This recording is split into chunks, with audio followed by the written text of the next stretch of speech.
school, our grade 7 class was taking back our end-of-year examination results.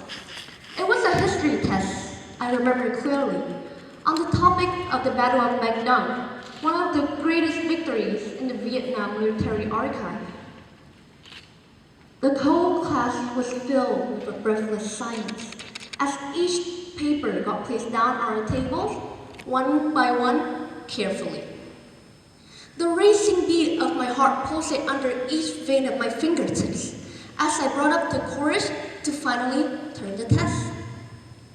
The score had been revealed, a 9.75, translating to a perfect 10 over 10.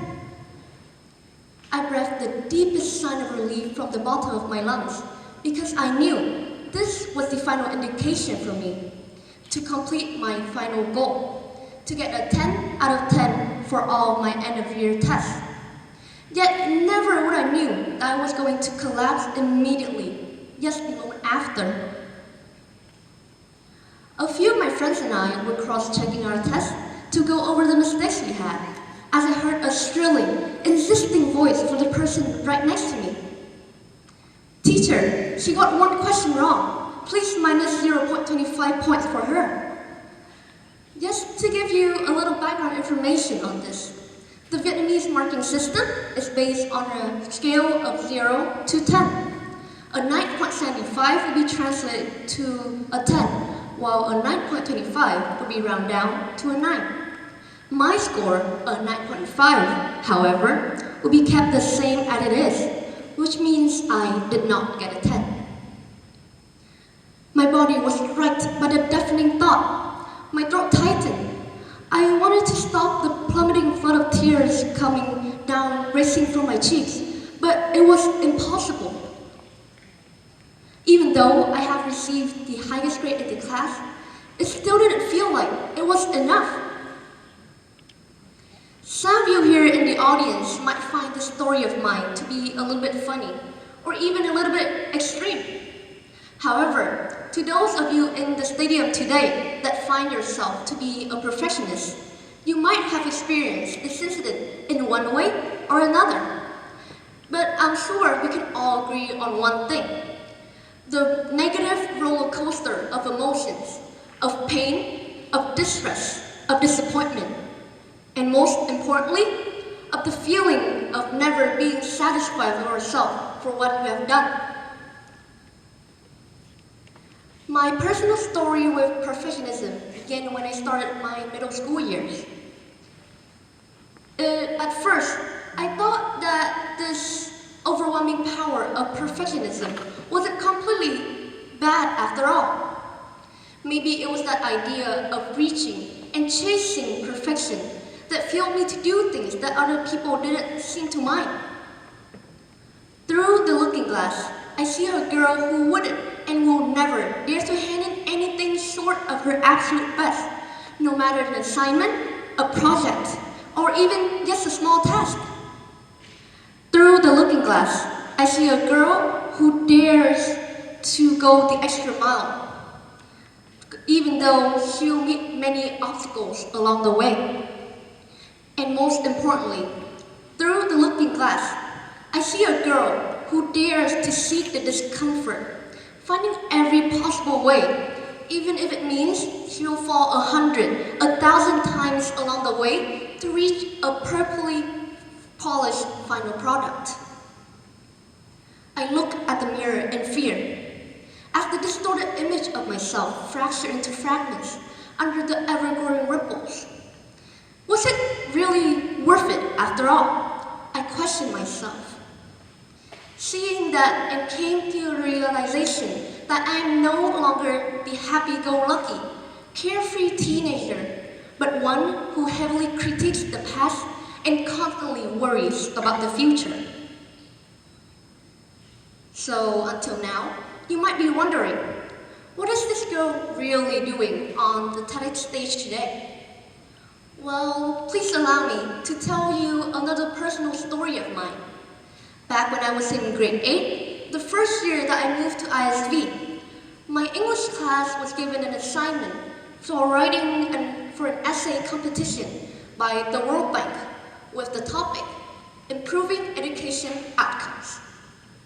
While my friends was making great progress with their piece, I was struggling to even begin the very first sentence. It was 3 a.m., the sky was of a warm, tranquil black, as I remember a small moment of exchange between me and one of my teachers who remains as one of the greatest in my heart. So please allow me to describe it to you guys. When you put a black dot in the middle of a blank piece of paper, what will be the first thing that you see? Of course, you would notice that tiny black dot and blatantly ignores the white surroundings. To the perfectionists out here, along with me, the white part is the endless numbers of success and accomplishment you have been able to achieve with your uttermost determination, persistence, and drive. Yet you only focus on that tiny black dot in the middle. That black dot is the representative of the small numbers of failures that drown us in a chaotic mindset of self-hatred and self-punishment for not reaching our own expectations. Then I began to write. I kept writing and writing until I felt like my stream of self-consciousness was torpid. My main goal in that writing was to find a way for all the body of students, no matter which school, which class, or which age, to find a way to nurture their emotions and embrace their capabilities.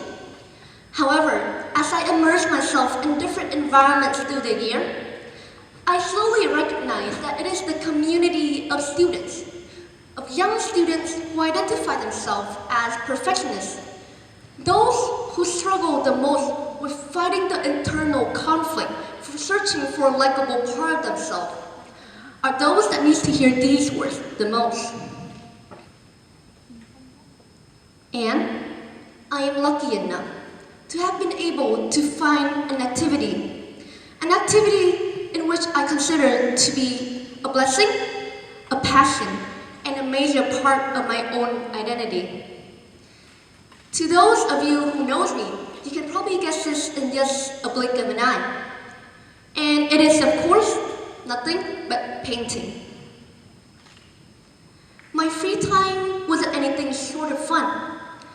It isn't a phone or a tablet, but rather the mighty paintbrushes and the acrylic tubes, my best friend, that untangle the jumbled strands of my thoughts into something tangible and rich in details, yet so spontaneous.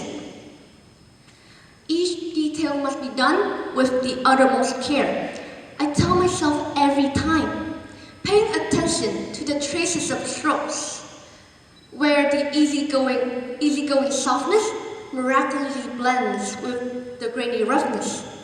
As the goal of perfection, I desperately desire to reach in the real, existing world, gradually infused into my imaginative art world. Suddenly, it all became clear to me what was the missing puzzle piece. It was a mean of self-expression that intertwines the small barrier between perfection and imperfection into one, and where the only factors that changes all is my own emotions, and the only thing I can do is to try my absolute best. Before ending my speech, I'd like to send every perfectionist here in this stadium today a final message. Please just take it as a small piece of advice from a little 10th grader girl and her first time standing on such a big stage. No matter what you do it with all of your heart and all of your might. Then you will slowly realize and recognize that to reach perfection is temporary. But the effort and the hard work that you spend along the way is what truly guides you, is what truly matters, to guide you on a journey called life. My name is Giang, and thank you very much for your attention today.